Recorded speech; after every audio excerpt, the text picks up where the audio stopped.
Мошенниктерге алынган, булар мага башка номер менен чалган да. Башка номер менен чалып, биз сиздерге служба безопасности М-банктан чалып деди. Сиздин атыңыздан Нурлан Тагыев деген адам кредит оформить этти деди. Хорошо. Видео вызов кылып чалды. Видео вызов кылып чалышты. Биринчи башка менен чалды. Анан видео вызов чалды. Видео вызовдан чалып туруп, сиздин атыңыздан кредит оформить этти, ошону биз кредитти досрочно жабышыбыз керек деди. Хорошо, макул дедим. М-банкыңызга кириң деди. М-банкка кирсем, акча түшпөдү мага. Акча түштү, бир шотту айтты, тердим мен. Которуп берип койдум. Анан ушу досрочно жабышыбыз керек деди, шот тердим. Шот тергенде мага аты данын чыгыш керек деп бирөөнү атыш. Анан аты даны чыкпай эле, Акматайлык чыңгыз деп өзүм фамилия атымы англис түрүндө жаздырды. Анан болду деп которгондон кийин М-банк резкий заблокировать болуп калды. Телефон түрдө иштебей калды. Андан кийин эле ошол номерде эле бир номер менен эле одно номер менен эле сразу эле экинчи Демир банкыма өттү. Менин данныйым иштегендеримди полный айтып бердик да. Последний перевод сизге 150 000 которулуптур. Ошо 150 000ди сиз экиге бөлүп, акчаны банктан чыгарып алыпсыз картадан деп. Анан кийин булар банкке да ойлодум мен, действительно банктар ошойт дедим. Хорошо деп паспорттун алды аркасын таптырдым. И Демир банкка дагы кириңиз деди, ага дагы акча түшөт деди. 200 000 акча түштү ага да. Аны дагы котордум, Айкөл деген бала чыкты номерди. Данный Айкөл деген 200 000 кетти, ал Айкөл Николай деген балага которду. Бишкекти экен, көлдүк балдар экен. Анан уже мен буларды өчүрүп бүткөндөн телефондор иштебей калды, сразу сомнение калган бул мошенниктерден. Сезип калдым, билип калган менен жолго чыктым, мен банкка жөнөдүм. Банкка жөнөп кете алсам, арадан 1 саат өткөндөн кийин М-банктын сотрудники чалып атпайбы? Акматайлык чыңгыз вы дейт, да деп. Вы только что перечислили деньги мошенникам деп. Ама мен айттым, кыргызча сүйлөм ана деп. Кыргызча сүйлөйт, сиз мошенниктерге акча которуп салдыңыз. Эми мен эмне кылышым керек десем, М-банкка арыз жазыңыз деди. Андан чыгып УВДга жазыңыз. Хорошо дедим. 33 номер менен чыкты, 556 менен экен номери. Хорошо деп мен бардым да Демир банкка кирдим. Биринчи жолум жакын болгон үчүн Демир банкка кирип, ушунда мен мошенникке кабылып калдым. Кандай кылсам болот десем, теришти. Айкөл деген бала менен Николай деген балага түштү деди. Анан булар кайсы банктын кардары экен десем, биздин Демир банктыкы экен. Анан экөөнү тең заблокировка кылып, Заморозко кылдырдым мен. Бир жыл ошону кылдыргандан кийин М-банкка кеттим мен. Зайнаптагы батальондогу М-банкка кеттим. Оштогу. Мына номер менен мага чалды, М-банк сотруднигин деп чалды. Мошенникке түшүп калдыңар деп өздөрү мага кабар берип, ушу номерди мага тастап бергиле. Барыңыздар десем, бул номер бизде жок деди. Хорошо деп Араманский Кыргызстандын банкына барып жок. Барсам алар биздин номерди да. Биздин номер, бизде азыр ушундай система бар деп. Макул деп олорго да арыз кылып жазып таштадым. Кийин УВД чакырды, аларга да арыз таштадым, интервью бердим журналисттерге. Медиа деген каналга интервью бергенден кийин алар чалып сураса, булар бул номер бизге эч кандай тиешеси жок.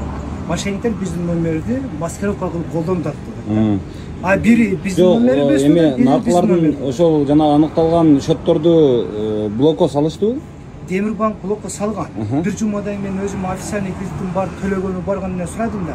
Бул ушул номер акча эмне болду десем, уже чыгып кетти деди. Силер эмнеге чыгарасыңар десем, ал бала дейт, барып бул менин айлыгым эле биржамдын акчасы деп какой-то бир документ туруп барып чыгарып ошол жерде банктан чыгарып кетти.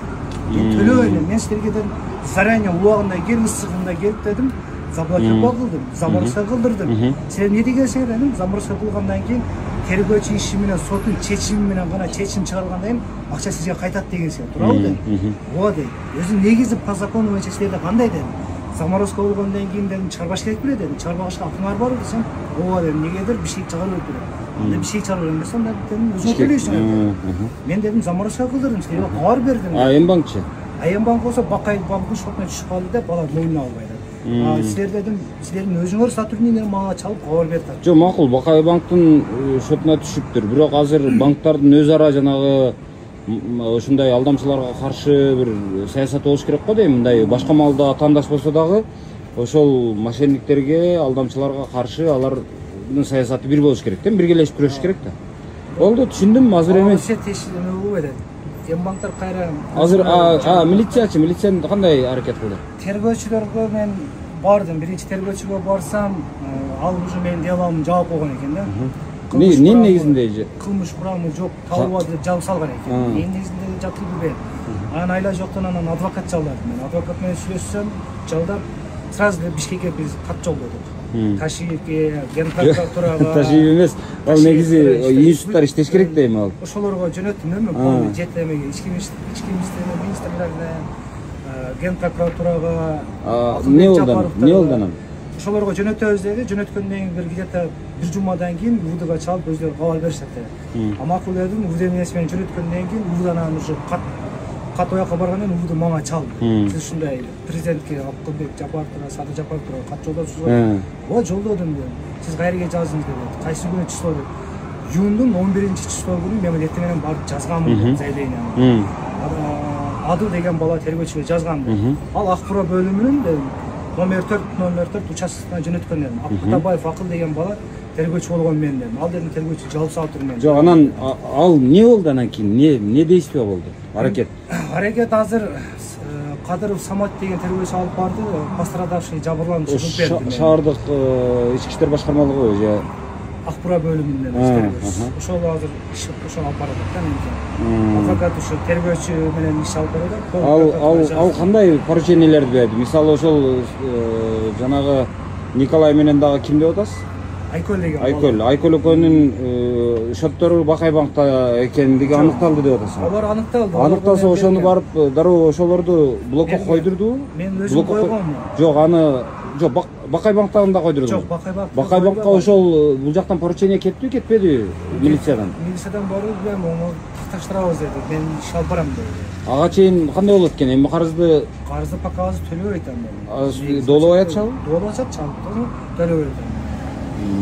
Пострадавший болуп, жабырлануучу болду. Түшүндүм. Так, бул мындай болбойт экен да.